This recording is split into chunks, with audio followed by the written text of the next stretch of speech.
Ready? হুজুর সাল্লাল্লাহু আলাইহি সাল্লামের সহবতে তাকিয়া সাহাবা আজমাইনগণ গুণে গুণান্বিত ছিলেন। মেহনত করিয়া কয়েকটি গুণের উপর আমল করিয়ে করিতে পারিলে দিনের উপর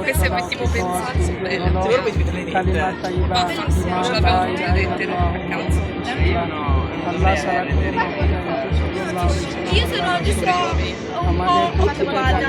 Anche io dovrei averle, ma non le ho. আল্লাহ সারা Dai, me le prendo, me le prendo. Allora raga un attimo però io আল্লাহ তাআলা devo liberare la memoria perché mi scordo col telefono mio. E questa linea dovrebbe ইখলাসের সাথে এই কালিমা একবার পাঠ করিবে, আল্লাহ তাআলা তার পিছনে Guarda col mio è fuori che il mio è মাফ morto. করে দেবেন। সার্থক কাসমানার জন্য যদি এক পাল্লা রাখা হয় Dai, muoviti! আর এই কালিমা যদি এক পাল্লা রাখা হয় কালিমার পাল্লাই বাড়ি হয়ে যায়। নামাজ আল্লাহ তাআলার খাজানা থেকে লোহার মাধ্যম হলো নামাজ। যে ব্যক্তি নামাজ কায়েম করলো সে দিনকে কায়েম করলো, যে নামাজকে বরবাদ করলো সে দিনকে বরবাদ করলো। নামাজ হইল জান্নাতের চাবি।